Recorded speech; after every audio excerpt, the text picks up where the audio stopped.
it open on my end. Okay. Do you now see it on the other side? Yeah. All right. Let me go on here and make sure it's live there. So we should technically be going. There you go. All right. It's on there now. All right. So, Mr. Bryan Jones in the house. How's everybody doing? Hopefully you guys are doing well. We're doing great. Awesome. Hey, so Bryan, I know that we jumped on here a couple minutes early, but early is better than late, in my opinion. So while we're talking here, why don't we start off by letting people know who you are and what your position is at the city, and then maybe talk a little bit more about you as far as just a regular person. Let's see. My name is Bryan Jones, and I'm the city manager for the city of Eastvale. And the city manager is, like in the private sector, would be the CEO of an organization that reports to a board of directors. And my board of directors happens to be the mayor and the city council.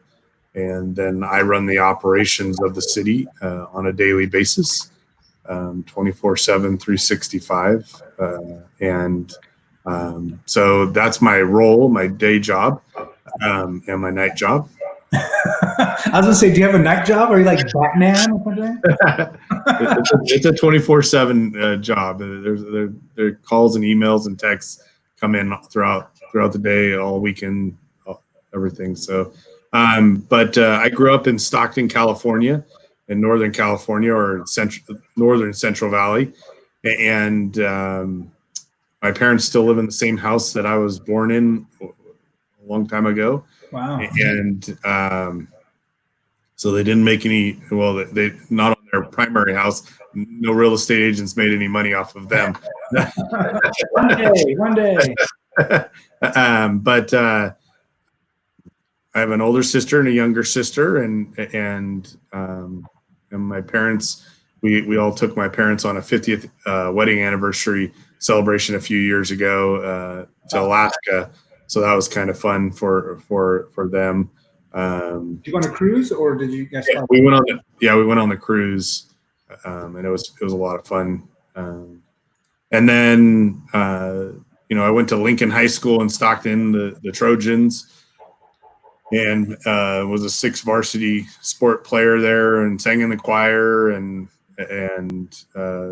was student body council, whatever, and then went on to UC Davis for my civil engineering with a communications minor. Okay. And then most of my career, I've been going back and forth between the private sector and the public sector. And so I have an appreciation for both sides of running a business as well as helping businesses thrive in communities. And then later on, I went and got my master's in public administration from Norwich University back on the East Coast. It's like one of the oldest military schools, or it's a private military school. Why'd you do that? Beautiful campus in Vermont. I wanted to go and expand my financial abilities, and so I did my master's in public administration on resilient, sustainable finances for communities, as well as leadership. And so that was my master's in public administration, and had some really cool professors that I learned a lot from, and it was a neat cohort of everybody around the world working in the public sector. So that was kind of a cool experience. I'm a lifelong career learner, so I always like reading articles and blogs and doing a lot of personal and professional development and self-awareness and leadership and stuff like that. So it's just a passion of mine. That's cool. Are you married, Bryan? I am married. I have a wife, Sherry, and we have 3 black labs and that run on our vineyard, and then I have 2 stepchildren that are grown and out of the house, so they're officially off the books. Nice. That's exciting. Yeah. So let's talk about your affiliation. Like, how'd you get in connection with the city, and how long have you been the city manager, and then what's happened in the last couple of years that you've been doing that? Well, I started with the city of Eastvale in April of 2018. So I just celebrated my 2-year anniversary. Congratulations. And the team did a really cool video. Just, hey, you made it 2 years kind of thing. It was kind of fun. It was really heartwarming what they did, really heartfelt. And then so I started as the assistant city manager, and then a couple months later, the city manager resigned and went to another city, and the city council asked me to serve as interim city manager and so I did that for about 4 to 6 months, and then they appointed me city manager, and I've been doing that since November of 2018. So. And it's been a great honor and privilege to continue to serve the city of Eastvale. It's an amazingly connected community, a community that was really founded during the social media era, and so a lot of people are connected on Instagram and Facebook, and lots of things are shared on there, and so. Yes. We use it to connect with our community as well as a city agency, and we share a lot of information on our social media platforms and on our webpage, and so really connected and responsive to the community. So, but over the last couple of years, we've really seen an increase in essential staff that we've had to bring in the management team in the right structure, so that we were supporting the development of our teammates as well as providing the best services. We kind of coined a term, exceeding Eastvale's expectations every day, and it's what is that? There's an English term or a language term for when everything starts with an E or whatever.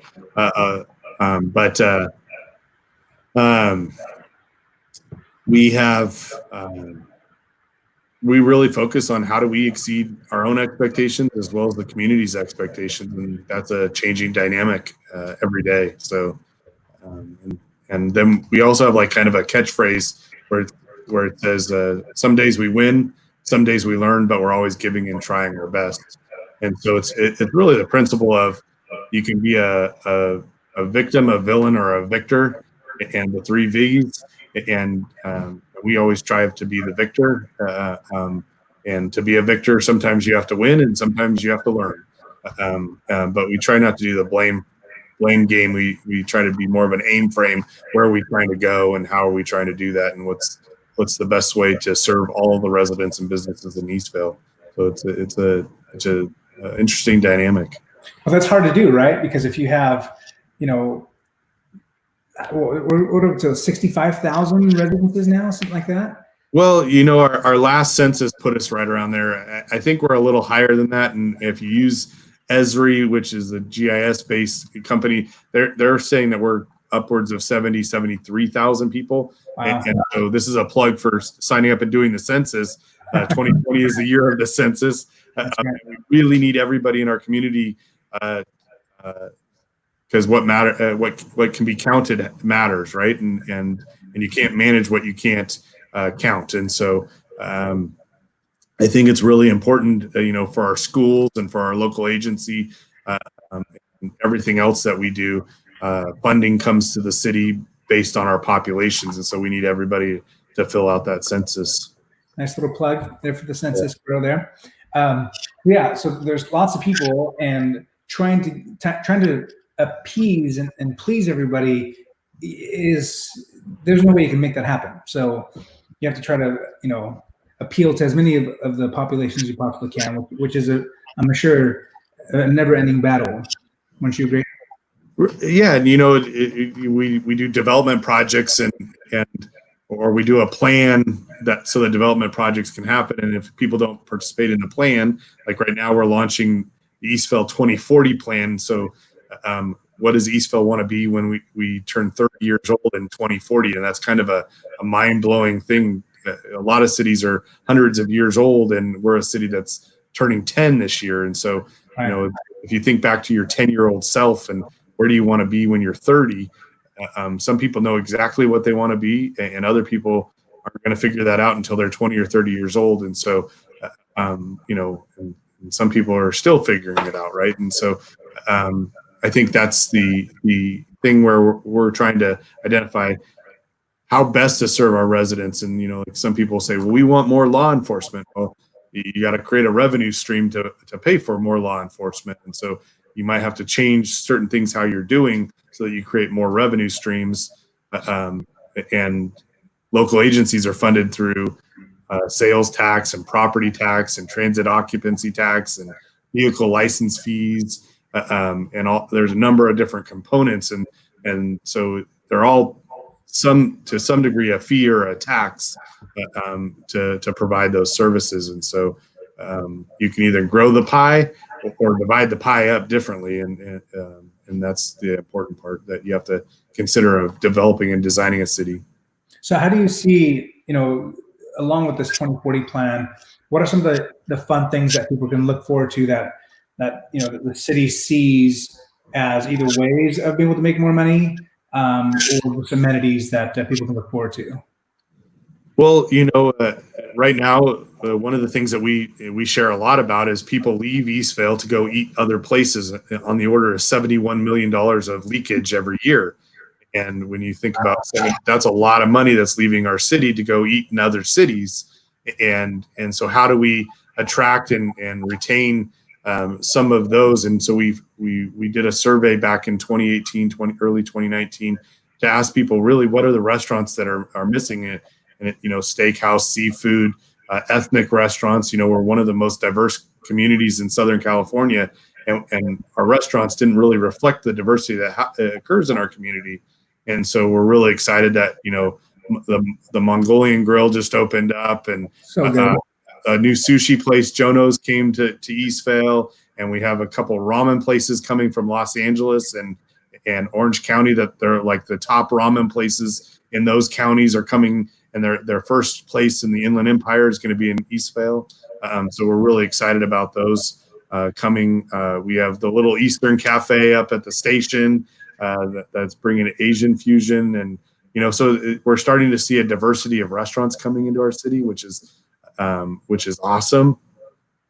And what that does is it not only serves our residents, but allows other residents and cities around us to come to our city and eat, or when they're visiting Silver Lakes, they have another option to eat. And so, right next to Silver Lakes, we have the Hamner Place project, where we're really creating a destination retail place where we have a 4.5-star hotel with a rooftop bar and conference and event center.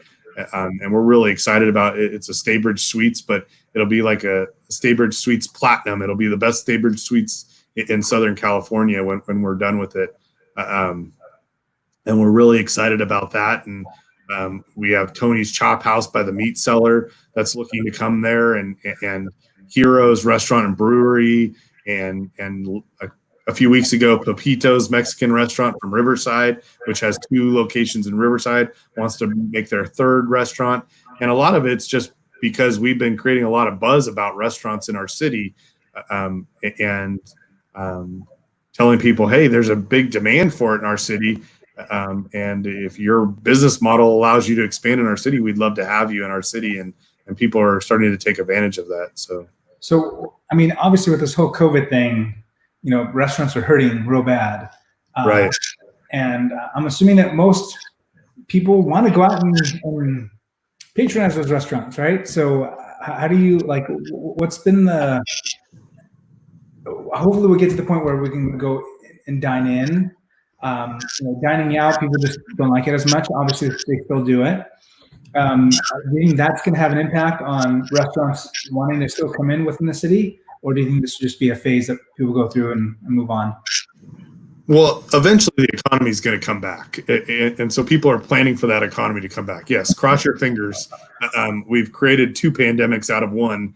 We have a public health pandemic, and now we have a financial crisis pandemic. And it's really unfortunate uh, but just like our city turned on a dime in the face of adversity, a lot of our restaurants also turned on the dime and changed their business model. So they're doing takeouts and they're doing deliveries and the Grub Hubs and Instacarts and whatever else they're doing. We look across from our parking lot to Chipotle, and at lunchtime and at dinner time they have people that are ordering and then come and pick up their orders. At the food court on the other side of the Eastvale Gateway, they're doing the same thing. Our drive-throughs are doing really well. So I think, we're in a phase right now, and a lot of this is, just in response to COVID-19. But we want to, people are still saying we want to expand and come to Eastvale. There's a demand there in Eastvale. And one of the things that we're exploring as a city right now is, is there a phased approach to opening up our restaurants again? Right now, we're the governor has the restaurants closed down, not the city of Eastvale. So when people are saying Eastvale, open up your restaurants, it's from the governor of the state of California that our board of supervisors released all the restrictions last Friday. And so that's a good sign for our community and for our economy. I think right now, if you want to wear a mask, you can continue to wear a mask. If you don't want to wear a mask, you don't have to wear a mask, right? So we don't need to be shaming each other whether you are wearing a mask or not. Do what's personally best for you. And I think that's the approach that we need to be doing. If you don't feel comfortable going out to eat, don't go out to eat. But if you do, go out to eat. And we partnered with the Chamber of Commerce early on in this, and we were one of the first cities to create a COVID-19 restaurant relief fund. And we got donations in, I think it was like $15,000, $20,000 or something along those lines. And you can still donate to that cause. And we infused that money straight into the restaurants right then and there when they were hurting the most. And we're giving gift certificates out to families impacted by COVID-19, first responders, and that stuff. And that's through the chamber. And oops, my lights just went off. The sensor. But at any rate, that was a great community collaboration. Our Eastvale Crime Watch page has like 700 emergency, or it was Operation Emergency Giving or something like that on their Crime Watch page, and over 700 giving an abundance of people. Like if you had extra toilet paper and somebody needed toilet paper, it was like, well, how many rolls do you need, right? And people were sharing, or I need milk, or I need formula, or I need diapers, or whatever, and people were sharing. And that was an amazing thing. And we never thought when the Eastvale Crime Watch page was created that something like that would come out of it. But it's amazing how doing some of those things has really seen our community and give.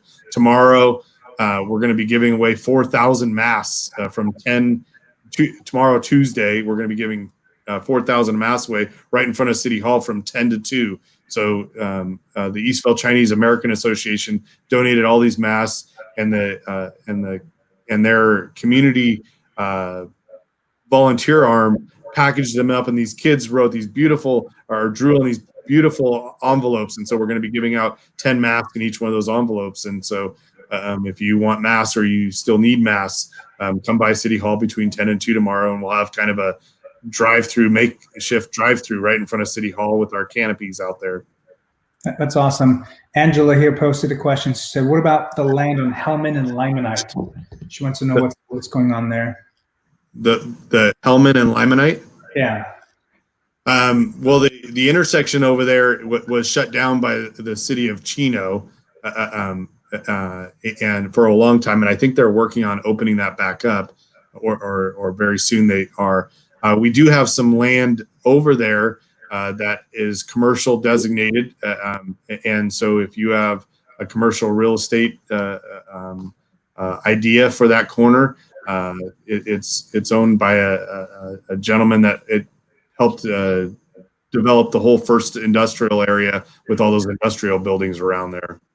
Okay. She was just wondering about like government building, police station. She might not realize that that's already been earmarked for the other spot, right?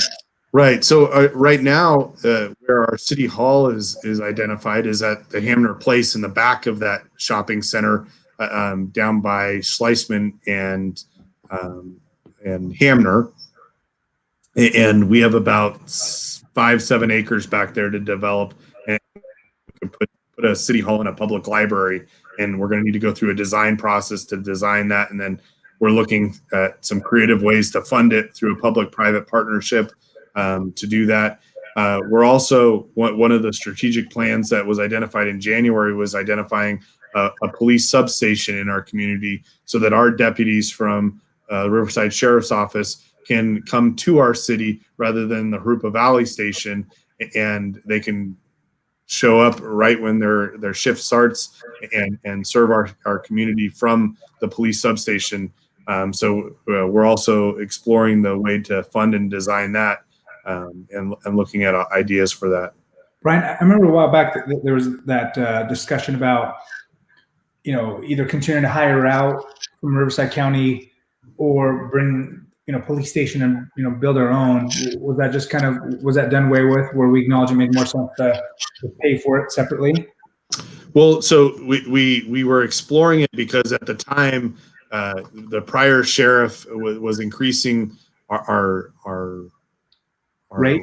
rate by 6 to 9% a year, which is pretty heavy increases. And so what we were doing was just evaluating, does it make sense to bring it in or not? And a few people jumped the gun of, oh my gosh, we're creating our own police department. No, we're just, as the CEO of the organization, I need to be evaluating, is there a better, more cost-effective model for providing law enforcement to our community, especially if people want to expand our services. And so we saw the city of Menifee do an evaluation, and they're getting ready to go live with their own local police department July 1 this year. So it took them about, they're a little bit bigger than us, and they have a little bit more revenue than us, and they're a few years older than us. So we were just evaluating what they were doing, and seeing what the trends were in the organization and in the region. And they made the decision, and we made the decision as a city council to table that idea. And so we're not proceeding with that at this time. And we'll always continue to evaluate and what is the best model. Earlier this year we just shared at the last council meeting how we were projected to have a 4% increase to our RSO rate, and now it's a 7% increase, so doubling it. And so that's kind of a hard hit for a local agency, especially amidst the economy downturn right now with COVID-19, to have that big of an increase coming from the sheriff's department. But we're working to figure out how to best resolve that, and council gave some direction to staff at the last council meeting. And so so that it potentially could happen in the future, right? It could, but we need that direction from council. Yeah. So I mean, as more revenue comes in, as we continue to flourish and mature as a city, if it makes sense at a future time to be able to bring that in-house, then obviously we can make that in-house. Right. Angela, she was mistaken when she talked about Hellman. She meant the corner of Limonite and Hamner. So that leads. Oh, so that's the Leo property, and that's the old dairy, and that 160 acres is for sale right now. And we were hoping that the dairy farmer would sell it to a developer, and we could start developing an Eastvale downtown or a destination place. It has a master plan for it that brings in a lot of higher density housing, and some retail destination.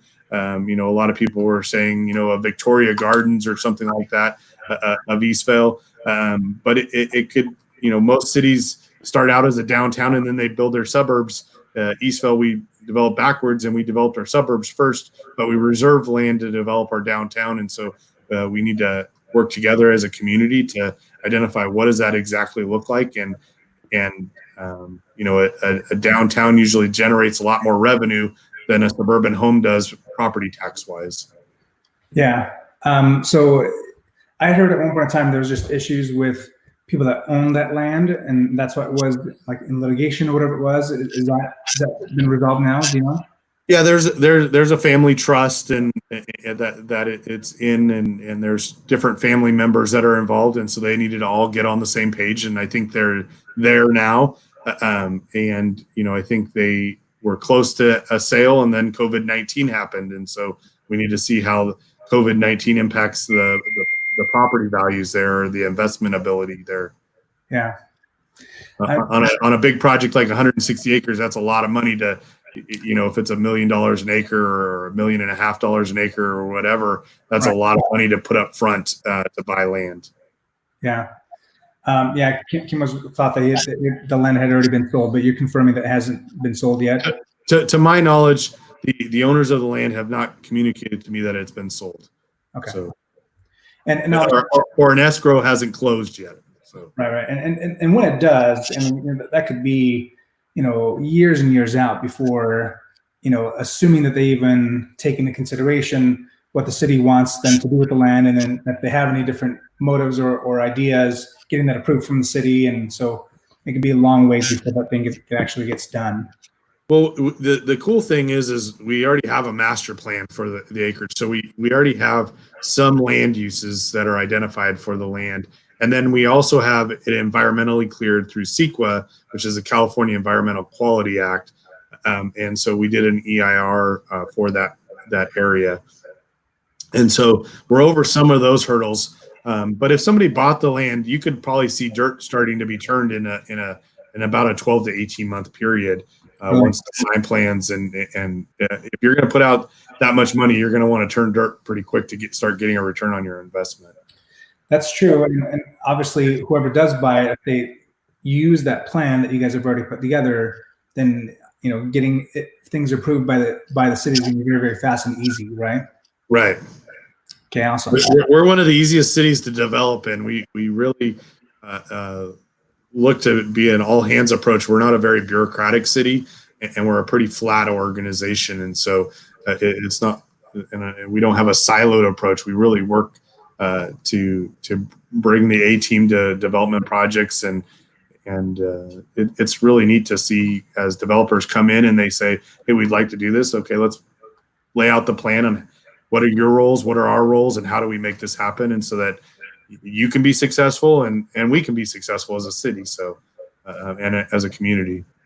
So what else do you see in the next, going back to that 40-year plan or the next 20-year plan, some exciting things that you can see either bringing in revenue or just what is the city council and your vision for what the city can look like in 20 years? Well, we have a number of projects. So Hamner Place building out will bring a hotel, and that'll bring transit occupancy tax, which comes directly to the city. And so every time you rent a room at a hotel or stay at a hotel, you pay a certain percentage, and that comes to a city. And we don't have any hotel rooms right now, so that would be a new revenue stream for us as a city. There's some I can't share, but there's some exciting new things that are in the development stages for the station up where you're at, for the land just north of Costco. And so the developer's working with that, and we're going to have a big release here in the future, but we're excited about what that could be. So that's a little cliffhanger right there. Hold on. Are you talking about south of, like in the same Goodman project, or are you talking about north of Cantu? Between Costco and Cantu Galliano. Oh, so within Goodman. Right. It's right within the Goodman Center. So yeah, so we're really excited about that, and I think our community will be really excited about that. We have Sprouts that is out by the corner of Limonite and Archibald right now. That is the walls are up, and they're working on their tenant improvements inside and the outside, and so we're hoping that Sprouts will be here in the fall. Which it will bring another grocery store that our community has desired for a long time. Yes. And also there will be another Starbucks over there and another gas station. We also have the Walmart site at the southeast corner of Limonite and Archibald, and they're looking to develop that in 2022, 2023, I think, or at least that's the kind of the projections that Walmart has shared with us or their representatives. So that's another revenue generation for our community. Did they get those power lines? I know that was the biggest, at least what I heard, that was the biggest deal, was the power lines in the back and who's going to bury them, if they were going to get buried. Well, those are transmission lines behind Walmart, and so those will stay where they're at, but they'll develop in front of those. But was that the issue of why they took so long to build? Well, that whole area over there is impacted by the Chino Airport, Okay. And the fly zone and all those things. And so there's a lot of nuances over there because of the proximity to the Chino Airport and what you can have. Okay. Cool. So we've got Walmart, Sprouts, and this mysterious new thing you're talking about north of Costco. Well, and up by Costco, we have Chick-fil-A that's breaking ground up there. Yes. And so In-N-Out is doing amazingly well. And we have a couple businesses right to the north of where In-N-Out is and right to the south of the Costco gas station. And those are all under construction right now. And so there's a lot of movement going on out there at the station. And then the Merge, which is over at Limonite and Archibald, and then the Hamner Place, which is down at Schleichman and Hamner. So we really have 3 commercial retail development projects that are moving forward right now. And then we have the Homestead project, which is the Diet Dairy, which is on the west side of Archibald over by Limonite, Archibald and Limonite, where that dairy that exists over there, and the extension of Limonite across the Cucamonga Creek, which we're designing right now. And so that'll be some more industrial space over there. Yeah. I know that you guys had like either swapped land because you guys own that little small section next to Station 27. You guys either gave it to or worked on the deal, right, with Lewis. Do you know what they're doing there, or is that still? So that corner right there, I think it's Riverboat or. I think so. Yeah, it's right across from where the 7-Eleven is down there by Hamner, and just north of Station 27. We have land available south of Station 27 and north of Station, and Lewis Retail owns the land north of the station, and they're going to be looking to develop that in the near future. We did do a land swap with them to buy some of the land for City Hall. Instead of giving them cash, we gave them land, and so they own that what was formerly known as Owl's Corner back in the good old days, and so a lot of people that have been here for a while refer to that as Owl's Corner, but right. Which used to be kind of a biker bar, from what I hear. So a destination in our community. You can call it that. It's more of a shack, but I can't say anything. I never went inside of it. I don't drink alcohol, but it was definitely there for a long, long time, that's for sure. Yeah, and then we there's land available for somebody to develop just south of the station, between the fire station and by the church there in that corner, and the church on the corner and 99-cent store. We also have people looking at doing a storage facility out by Chandler, in the Chandler area. I thought that shut down. No, that was the one over by the school at Rondo Elementary. So that one did not get approved. But there's another one coming over by where the Catholic church is over there in Chandler, just kind of in that area. And then we have another retail development at the corner of Chandler and Archibald that's looking to develop over there as well. That little sliver that what was it, Lennar had left? Is that the section you're talking about? Like south it's just west of where the Catholic church is, there between the Catholic church and Archibald. Okay. Very cool. Lots of stuff. Yeah, there's a lot of things going on right now in the community, and Eastvale is a very promising place to invest in, and our residents really take great care of businesses that provide a high degree of customer service. And right now we're just really trying to encourage our developers to diversify our like Lewis Retail brought the only other kind of coffee place with East Brew Cafe, and they closed down for a few weeks during COVID-19, and they're back open. So right next to the movie theater, so East Brew Cafe, and they have a great coffee rubbed tri-tip sandwich and a spicy chicken sandwich, and they also have a lot of great brews there, coffee brews. Okay, awesome. And then what is the city planning on doing with that land that they purchased? I forgot how many acres it was. It was one of the big old house on it next to the high school. So it's just south of the high school down there by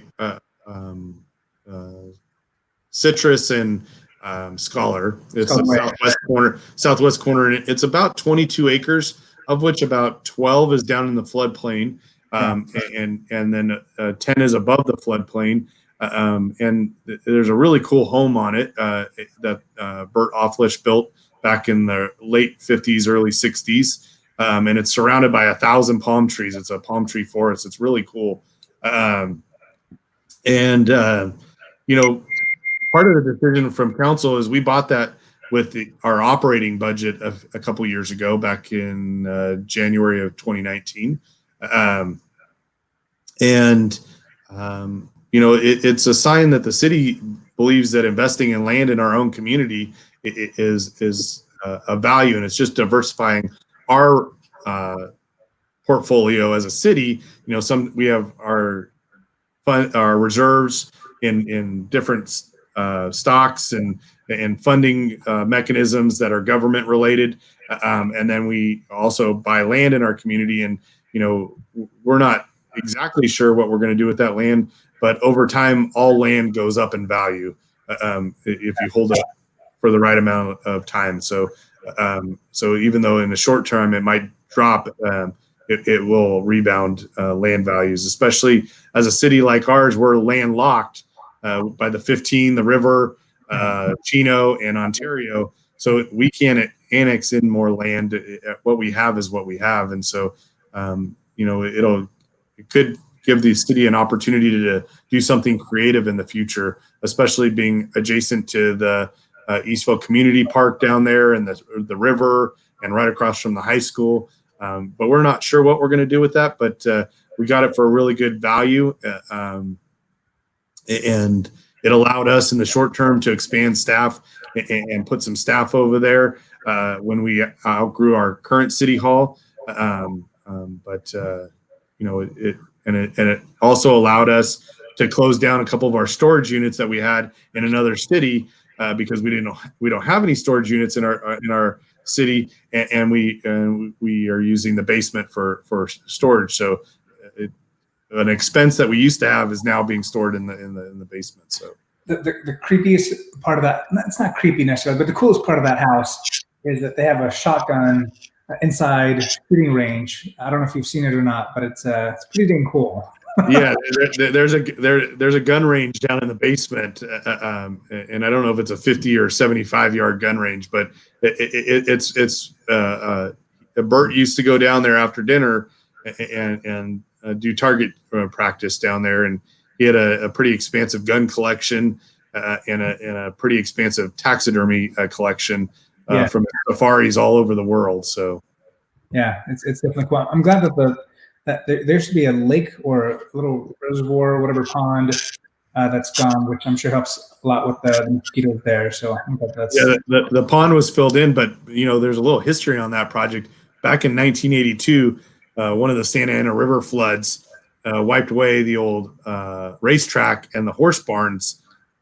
He had amazing stables, and so people from Hollywood used to keep their horses and race horses out there, and he and his team would train them.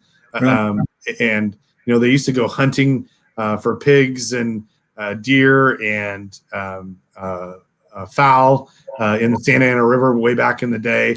And so there's pictures of Lucille Ball and Desi Arnaz, and he actually bought Desi Arnaz's house and put it on his property, which is now owned by JCSD. over in the enclave, not the enclave, is it Estancia? West. Yeah, Estancia neighborhood, just west of that property that used to be part of the Bert Offlech property down there and his farm. And so, Right. that has a cool history about it too. So, well, I think that they had when was it Lennar, right? When they bought that land from him, they actually brought in tons of dirt and utilized more of that space. And so I'm assuming at one point in time, you guys could potentially bring more dirt and get it impacted and use or create more of that usable space instead of only the 10 acres, right? right. I think we could probably bring about 2 or 3 more acres out of the floodplain and bring it into a developable area. You would just need to go through the Army Corps of Engineers and a few other processes with the floodplain determination and do that. But yes, there's an ability to do something along those lines. And then speaking of the Desi Arnaz house, I know it's a JCSD thing, but it looks like it's coming along, which is awesome. At least, they're doing a lot of work on the outside. I haven't seen any part of it yet. Do you know what their plans are there? Well, they're making a community event center that you can have parties or events and gatherings and so right, they did all the landscaping on the outside of the building and restored the exterior of the building, and now they're working on the interior. They're also working on the interior of the building. So it's a neat, it was once owned by Desi Arnaz, and then Bert Offlech brought it across the River Road, and it got stuck on the River Road Bridge at one point, and it eventually made it there. So back in the good old days, you moved homes, you didn't build a brand new home, and so you just lift it up and put it on a semi truck and take it someplace new. And so even the citrus property at the Offlech there, part of the home was brought there. So part of it was built there, and then an addition was built on where part of it was a different home. So that's crazy. Kim was asking about more schools. Is there plans for another high school? So the school district made the determination that there's only going to be one high school in Eastvale, and that's Eleanor Roosevelt High School. And a few years ago, they started the construction of the STEM Academy, which expanded on the backside of the high school by another 1,000 students. So their capacity there is somewhere around 4,800 to 5,000 students at that high school. They're not at that capacity, and I think either this year or last year was the peak of the student body, and so they have all these models and projections about how many students are going to be in high school at any one time in Eastvale, and so we're at it. Then it'll start declining a little bit. So, I mean, if you have like 4,800 students plus the other 1,000 for the STEM, that's a lot of. No, the 4,800 students is the high school and the STEM combined. Oh, okay. Really? I thought they could hold more. I guess. Yeah. So and then you have the intermediate school or the middle school right next to it, and then you have the elementary school right next to it. So within a half mile, you have a lot of kids. A lot of kids coming to school there. Okay, very good. All right. So I think we've covered a lot. We have. What other questions do you have? There's, the COVID-19 response. I couldn't be more proud of the team here at Eastvale and the City Council for how we, as a community and a City Hall, turned on a dime in the face of adversity on that. We did a lot of great things where we. It was March 13th when the president declared a national state of emergency. And from that Friday at noon, the management team worked through the weekend, and we opened City Hall up on Monday. But Monday by lunchtime, we closed the doors down to the public. And then we created a virtual City Hall. And, we've been doing more plan checks and building permits and whatnot with our doors closed. And we created a website that's online, a COVID-19 website that you can click on. And we're doing virtual inspections. So if your water heater needed to be replaced and you needed it inspected, you could use FaceTime or a number of different other approaches with our inspector, where they stay outside of your house and you show them the water strap, the straps around the water heater. that are done correctly. And so, we've it's been neat to watch how government has and local agencies have responded in this and changed our business model to continue to serve residents and businesses in Eastvale. And continue, there's a lot of investment still going on in the city.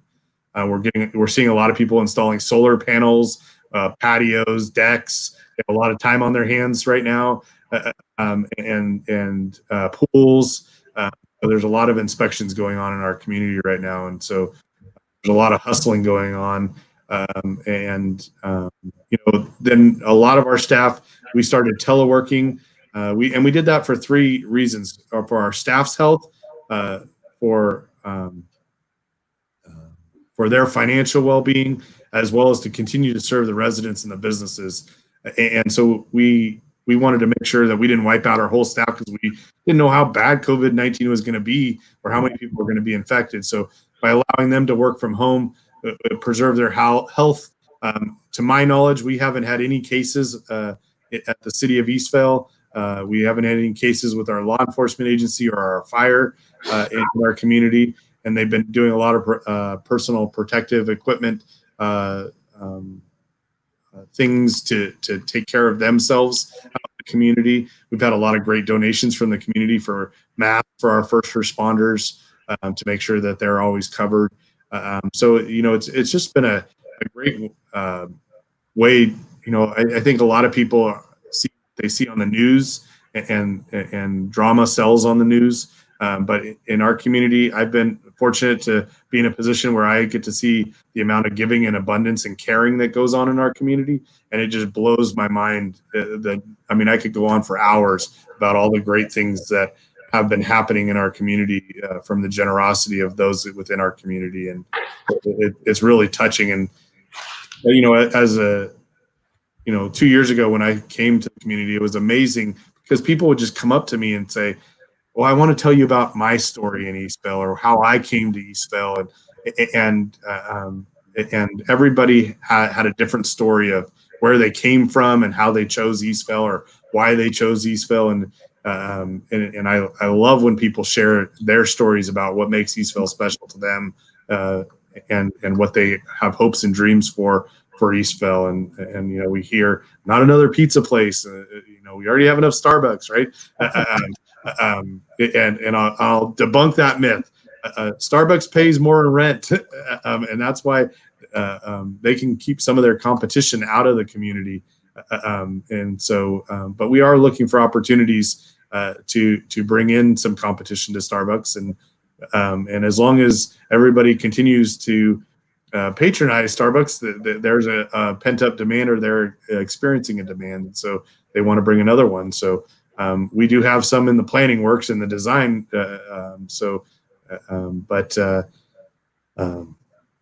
That's they've been a good business in our community. But I think what the bigger takeaway from it is that people in Eastvale want choices and options. And so if all you have to do eat is pizza, then it's what kind of pizza do you want? If all you have is Starbucks coffee, then it's what kind of coffee do you want from Starbucks? But and that's why we've been so focused as a mayor and council and city manager and staff is of how do we bring in choices and options, even in housing types in our community. If you want a 3,500 to 4,700 square foot home, we have a plethora of those. But if you want a 1,500 square foot home, or a 3-bedroom, 2-bath, or a single story, we have much less inventory for that. Or if you want a condo or an apartment or something like that. And so, as our community ages, we're now seeing people that are wanting to step down from their bigger homes because their kids have all moved on, and they don't want their kids moving back in with them. And so they're like, we don't want 7 bedrooms. So we don't want it to look too comfortable for them.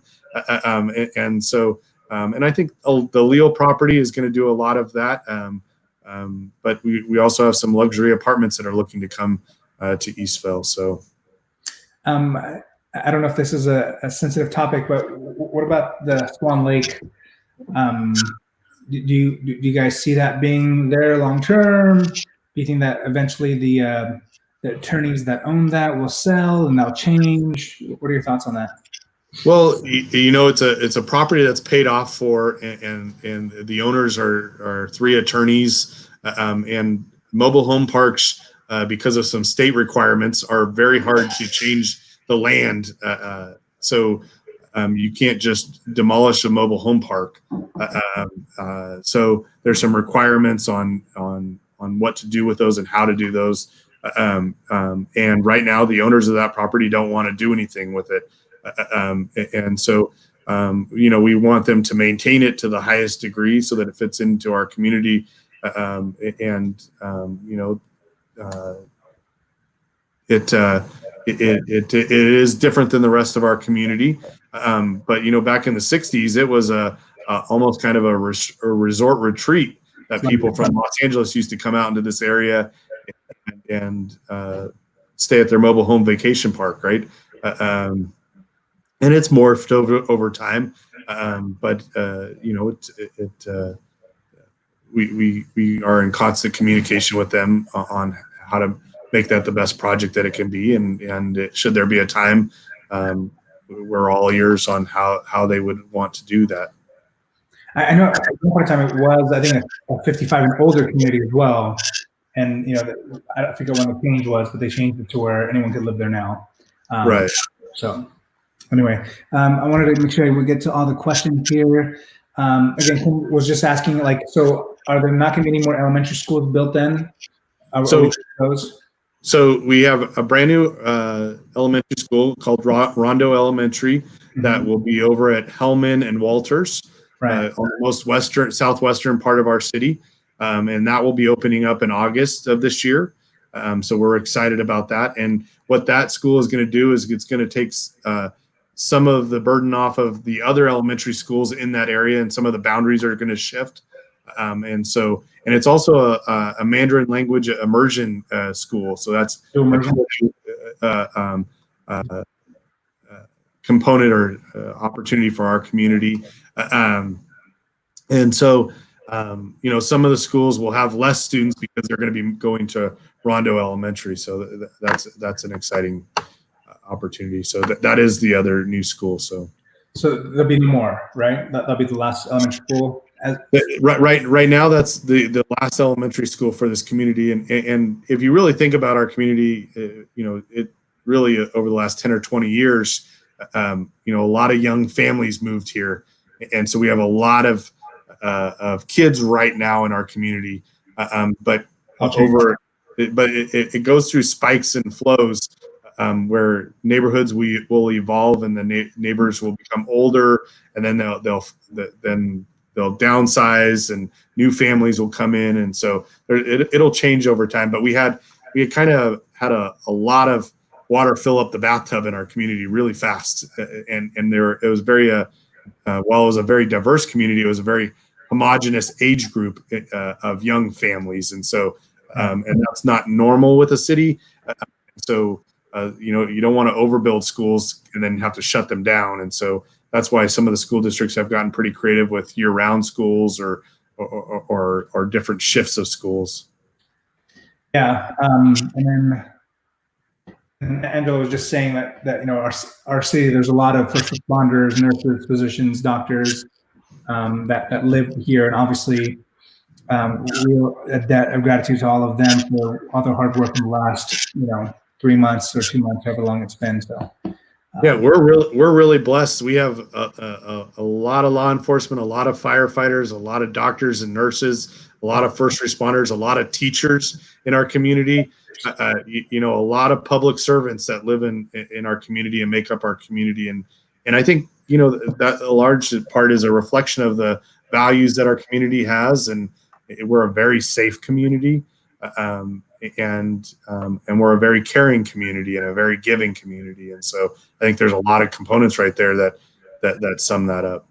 Yeah, I mean, I really do think you brought up a lot of points of how the community's gone closer together. I mean, for a long time, honestly, my wife and I moved in 2004, and it was a bedroom community, right? It was a community where you just sleep, you wake up, and then you drive into work and come back, and they need sleep, and so there's not a lot of interaction within the within the members on the same street or in the community as a whole.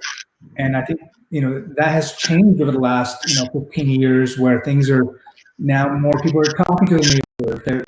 They're looking out for them. The neighbor program, neighbor watch program, has been a good help with that. And even with COVID, even though a lot of it sucks, there's some good that has come out of it, and I love seeing that. So it's been fantastic. Our neighborhood watch program is one of the best in the nation, if not the world. Yeah. And the ability to connect people, the ability to solve crimes with it, the ability to see trends that are going on in the community, to get help, to get assistance, I want to thank the admins for the neighborhood crime watch and the captains that serve. It's really brought our neighborhoods together, and it was all started because of the mailbox thefts that were occurring 2 or 3 years ago, right? Right. And then it has evolved over time, and I think they're on Neighborhood Watch 2.0 or 3.0 now. It's like an iPhone update, they're evolving. They're doing videos now. A lot of information on COVID-19, just like you're doing as a business leader in our community. They were doing on the Crime Watch page, and some of our churches were also doing it and interviewing myself or the mayor, or to really understand and get the information out there to our community. And I couldn't be more proud of the amount of information that not only City Hall was giving out to our community, but our community was sharing amongst each other and providing those communication channels. And it's been, now we need to really focus on providing hope for people, hope for businesses, some date certains, and really working with the governor to identify how do different regions open up differently. Because if you look at the state of California, it's like all 13 colonies on the East Coast combined. And so, we have some counties that are acreage wise or population wise bigger than other states that have their own governor, right? And so when we look at land mass and populations, it's okay, what do we need to be doing for our region? And that might be different than the Bay Area or different than Los Angeles or San Diego. And how do we have a little bit more local control at that, so that we don't plummet our economy and we can't rebound from COVID-19. And so it's really focusing on the balance there. We don't want to diminish the lives that have been lost because of COVID-19, or the cases that have happened or the impacts to families. But we really went to the shelter in place largely because we didn't want to overrun our hospitals, and we didn't want to have a spike and to flatten that curve, and to get the personal protective equipment into the hospitals that needed to stockpile them, right? And we did all that stuff, right? And we're still in shelter in place. And so, and I know it's a heated debate and we posted something on our Facebook about the county last Friday, and there's 270 comments on that, and our community is divided. And so what I always tell people is, if you feel safer staying at home, stay at home. If you want to go out, go out.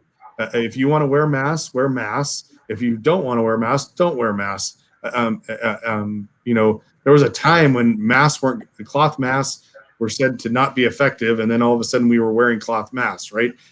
And so what is science? What is not science? What is created on our, there's a lot of questions to be asked, right?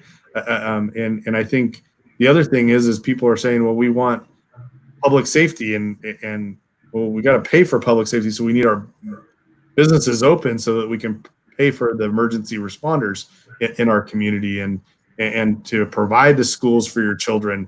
That's all paid for with tax dollars. And so, I hear the governor talking about a $50 billion shortfall at the state level, and our schools are paid for out of the state. And so, are they going to be asking the schools for a 10 or 20% reduction in their expenses?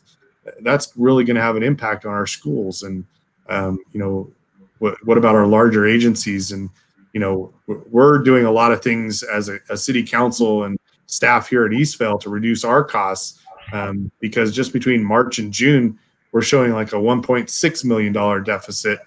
And then we're projecting anywhere from a $3 to $5 million deficit next year if we don't open up the businesses soon. And when you only have a $24 million general fund, $3 to $5 million is 15 to 25%, which is a huge hit. And unfortunately, we had to lay off some staff 2 weeks ago because of the COVID-19 response and on our financial impact. And council directed me to reduce staff, and we did it in the best way possible. But layoffs are nothing easy to do, and it reminded me when I had to do them back in 2008, 9, and 10, and that was a horrible time. And I don't want it to go deeper cuts in our community. And so I think that is we don't want to create 2 or 3 pandemics out of one, because we're also releasing people early from jails, or we're just citing them rather than arresting them. And so the challenges there is there's no penalty for committing a crime in some regards. And so so Bryan, it's a very sensitive topic, right? It is. It's huge. And so you've got, and there's a very big polarity of the people that are very, very nervous and scared and stressed out, and then you've got people that say this is bogus, and everything in between. So it's tough. How do you, without coming off as a complete insensitive butthead, how do you say, hey, we need to get back to at least some type of normal life, right? How do you do that? Well, and I think it's I think the phasing in approach is a good approach. We're even doing that with staff. Everybody was teleworking. Now we're creating a shift A and a shift B, where you're going to telework 50% of the time, and you're either on the Monday, Wednesday shift or the Tuesday, Thursday shift. And we're not bringing everybody back 100%, because I don't want my entire staff to get COVID-19 and be out for 14 days or more and not be able to provide services. So if we can monitor this and isolate it, I think some of the challenges are, you can buy a shirt from Target, but you can't buy a shirt from Kohl's. You can even buy a shirt in Home Depot if you want orange. But why can't Kohl's do something, and why can't we set up a business model where social distancing happens in Kohl's, so that people can go shopping again, and we just limit the number of people in Kohl's, or we saw the curbside pickup for retail. But a lot of people like to go in and touch their stuff, or browse or look or something like that. Or, as my wife would say, it's retail therapy, and so she needs therapy every once in a while. And it's funny you say that. Like, from ever since it started, if I'm at a store and if I touch something, if I'm looking at buying it, I just automatically I have to buy this now. Like, I've touched it. It's kind of like the old model: if you break it, you have to buy it. Now, if you touch it, you have to buy it. But I think we're in it's challenging time in our community, and there's a lot of different beliefs, and there's a lot of fear. There's also a lot of compassion, right? And I tell people, like, if you want to wear masks so other people feel comfortable around you, wear a mask. Right. If you don't, make it a personal decision rather than a government decision forcing you to do something. We have lots of people that die on our freeways, and I hate to use this analogy, but just because we have some people that choose to drink and drive and they kill people, we haven't completely shut down everybody's ability to buy a car or drive a car, right? And there is a certain amount of risk that we have to balance there, and that's the really sensitive topic, right? And so, I have a feeling I'm going to get a lot of hate emails here in a little bit. I was not going to touch this topic. Yeah, but Don must know something, because he's saying, hey, tell him about his hobbies. Is there something that we need to know about that? Oh, I have a vineyard, and I'm a farmer on the weekends, and so I grow grapes. I grow Cabernet Sauvignon, Syrah, and Refosco, and then I make wine at our boutique winery. Wow. So it's really I love escaping out onto the property, getting my hands dirty. It's a lot of work. I have an acre and a half of vineyard, and Mother Nature is always throwing you curveballs, just like COVID-19 or anything in local government. You never know what you're going to be walking into on any given day, and what could happen. But it's learning how to adapt and respond to things, and to be the best farmer, because you can't make great wine out of bad grapes, but you can make bad wine out of great grapes. And so you can screw up the winemaking process, but it all starts with being a good farmer and building the foundation for great wine in the future. And so always constantly learning and growing and as a farmer.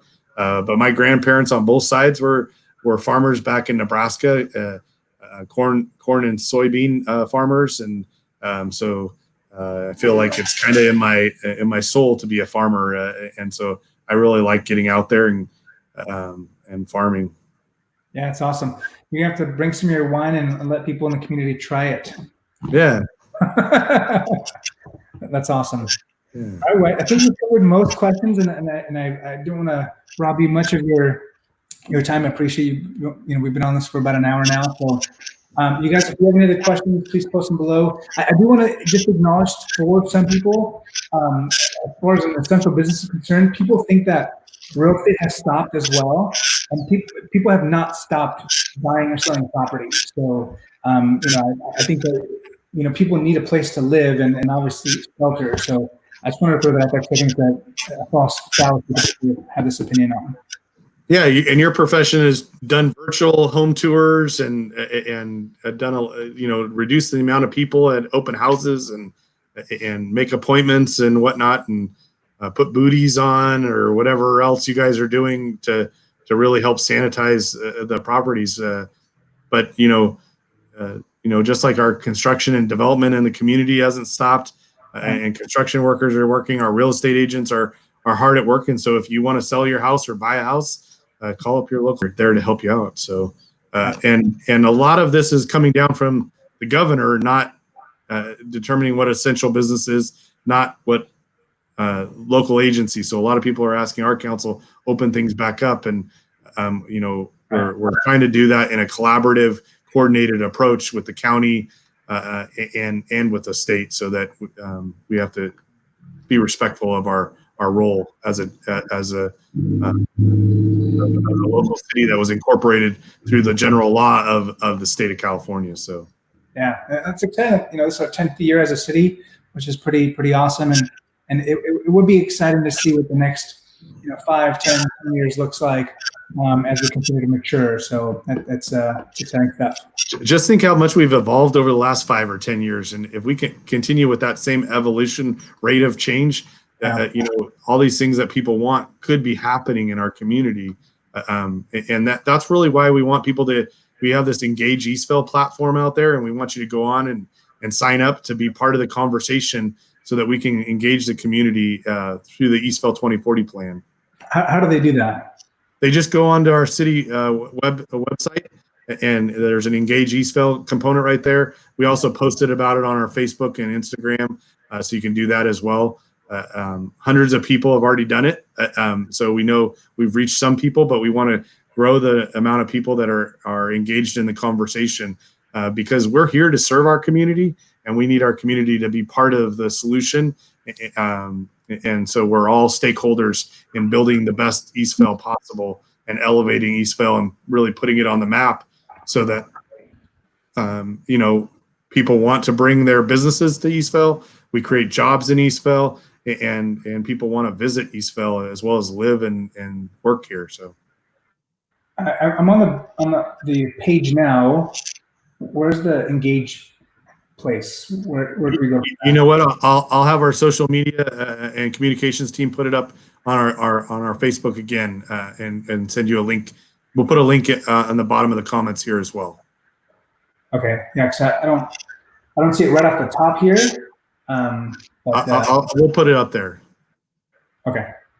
Is it under Stay Connected? It probably is under either Stay Connected or what's new on the tab up at top. Okay. Yeah. So you guys It's just eastvalecalifornia.gov is the website. So if you guys go there, you guys can check things out and hopefully do stay connected. And social media, you guys do a phenomenal job with that, posting things and staying active. So that's Thank awesome. you. Thank you. Hey, thank you All for right. your time this morning and sharing the information with the community and You bet. allowing me to come on here. And you know, I'm an open book. So if anybody has questions, you can reach out or stop by City Hall once we're back open. But email or calling is the best approach right now. Okay, sounds good. All right, Bryan, have a wonderful afternoon, and we'll talk later. Okay, thank you. Appreciate it. Bye-bye.